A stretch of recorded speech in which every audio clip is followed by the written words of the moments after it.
സത്യത്തിൽ എല്ലാവരും പുറമേ കാണുന്ന തൊട്ട് IT ഫീൽഡ് അത്ര സിമ്പിളൊന്നും അല്ല കേട്ടോ. ഫസ്റ്റ് സ്ട്രെസ്സും പിന്നെ മാറി മാറി വരുന്ന ഷിഫ്റ്റും എൻ്റെ ലൈഫിനെയും എൻ്റെ ഹെൽത്തിനെയും ഒരുപാട് ബാധിച്ചിട്ടുണ്ട്. ഞാൻ ഹോസ്പിറ്റലിൽ കയറാത്ത ദിവസങ്ങളില്ല. അങ്ങനെ എന്നെ പറയുകയാണെങ്കിൽ ഒരുപാട്.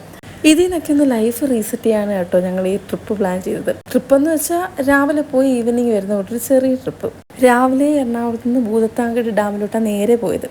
പിന്നെ അതിനുശേഷം ഞങ്ങൾ ഗവൺമെൻറ് UP സ്കൂള് മാമലക്കണ്ടം പോയി. ഈ ഗവൺമെൻറ് UP സ്കൂൾ എന്ന് വെച്ചാൽ കണ്ടു പറയേണ്ടതാണ് കേട്ടോ. അത്രയും സൂപ്പർ സ്ഥലം വെച്ചാൽ ഒരു പഴയ സ്കൂളും പിന്നെ നല്ലൊരു നാട്ടുമ്പുറവും ആ മലയും മഞ്ഞും എനിക്ക് പറഞ്ഞ് എക്സ്പ്ലെയിൻ ചെയ്യാൻ അറിയത്തില്ല.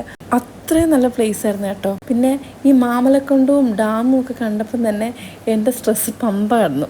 പിന്നെ ഞാൻ കുറേ കാലമായിട്ട് ഇങ്ങനെ ആഗ്രഹിക്കുന്നതായിരുന്നു സിപ്പ് കയറണം, അതൊന്ന് എക്സ്പീരിയൻസ് ചെയ്യണമെന്ന്. സത്യത്തിൽ നല്ല പേടിയായി, പേടിച്ചിട്ടിങ്ങനെ കൈ രണ്ടും വിറയ്ക്കുമായിരുന്നു. പക്ഷെ ഞാൻ ഈ എക്സ്പീരിയൻസ് എൻ്റെ ജീവിതത്തിൽ ഒരിക്കലും മറക്കില്ല. തിരിച്ചു വരുന്ന സമയത്ത് അടിപൊളി ക്ലൈമറ്റ് ആയതുകൊണ്ട് ഭയങ്കര കോട കയറി, തൊട്ടടുത്തിരിക്കുന്ന വണ്ടി പോലും കാണാൻ പറ്റാത്ത അവസ്ഥ. സത്യത്തിൽ ഈ ഒരു ട്രിപ്പ് എൻ്റെ ലൈഫിൽ അത്യാവശ്യമായിരുന്നു. ആ സമയത്ത് നമ്മുടെ സന്തോഷത്തിന് വേണ്ടി വല്ലപ്പോഴും ഒക്കെ ഇങ്ങനെയുള്ള ട്രിപ്പ് പ്ലാൻ ചെയ്യാമല്ലേ.